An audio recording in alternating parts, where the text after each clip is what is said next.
Você sabia que um eclipse total do Sol acabou pondo fim a uma guerra? Pois é, o fenômeno ocorreu há 2.600 anos. Foi também o primeiro a ser previsto e marcou o início da ciência. E quem vai contar mais sobre essa fascinante história é ele, Marcelo Zurita. Chegou a hora da coluna Olhar Espacial.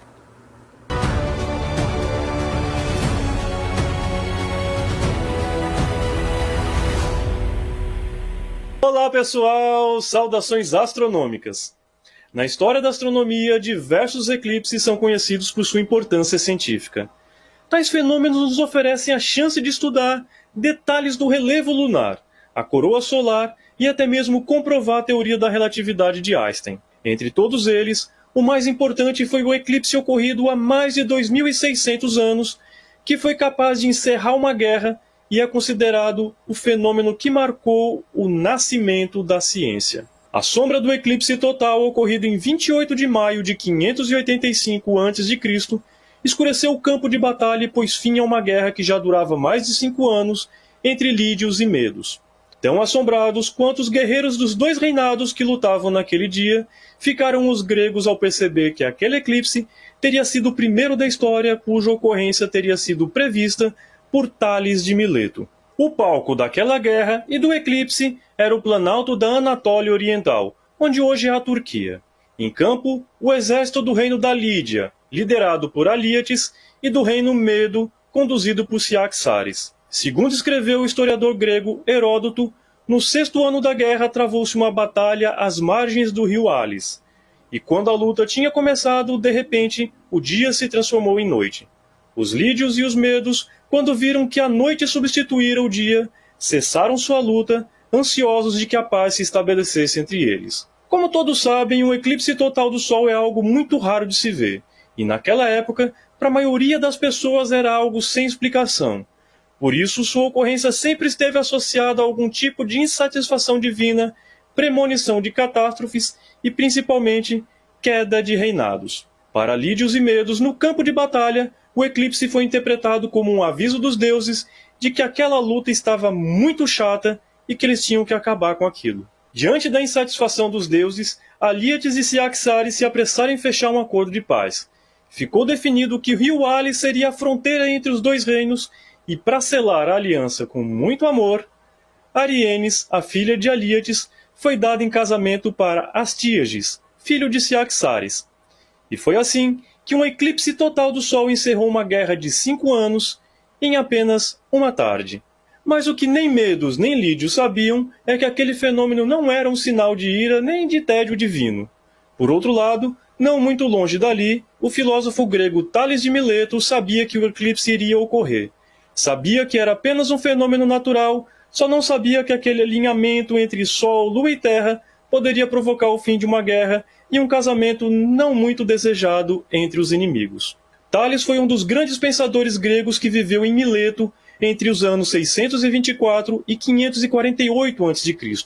Além de filósofo, Tales era astrônomo, matemático, engenheiro e comerciante, considerado por muitos o precursor da filosofia oriental. Foi um dos primeiros a negar os miticismos e formular explicações racionais para os fenômenos da natureza, como as cheias dos rios e os eclipses. Tales era fascinado pelo céu noturno.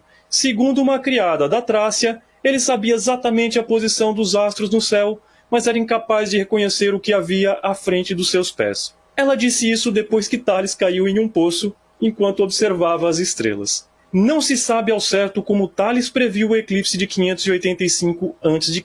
Isso porque ele próprio não era muito de escrever. Pode ter sido por análise dos ciclos entre os eclipses ou pela previsão das posições da Lua e do Sol no céu. Mas é certo que tal previsão ocorreu de fato. Ela aparece em vários relatos de historiadores e filósofos antigos. E como hoje podemos facilmente calcular as ocorrências dos eclipses com precisão, tanto no futuro quanto no passado, foi possível concluir que o chamado eclipse de Tales ocorreu no dia 28 de maio de 585 a.C. E essa é uma das principais referências precisas de data que temos na história antiga. A Batalha de Alis é o mais antigo fato histórico em que se conhece com precisão o dia em que ocorreu. E por ter sido a primeira vez, ao menos na Grécia, que a ocorrência de um eclipse foi prevista, tal feito foi descrito pelo escritor americano Isaac Asimov como o nascimento da ciência. Foi aquele momento em que uma explicação mística para algo que ocorria na natureza foi inquestionavelmente substituído pela ciência.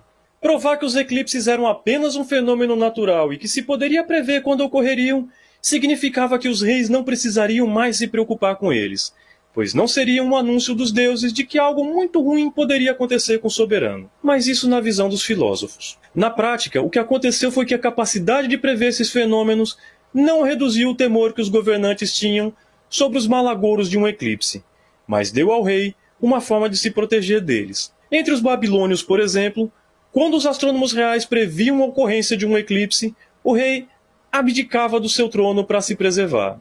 Em seu lugar, assumia um rei substituto acompanhado, é claro, de sua mulher, a rainha. Felizes e orgulhosos com tanto poder, o rei e a rainha substitutos testemunhavam a ocorrência do fenômeno astronômico e depois eram simplesmente assassinados, sacrificados aos deuses, e o rei, enfim, retomava o trono para seguir o seu governo livre dos perigos do eclipse. Parece que eles não entenderam muito bem para que serve a ciência. Mas se há algo que não deixa a menor dúvida, é a importância do eclipse previsto por Tales para a ciência. Não à toa, Tales de Mileto é apontado como um dos 7 grandes sábios da Grécia Antiga e o pai da filosofia ocidental. De quebra, aquele eclipse ainda foi capaz de promover a paz entre lídios e medos e unir um casalzinho nada apaixonado. Mas está valendo. Bons céus a todos e até a próxima!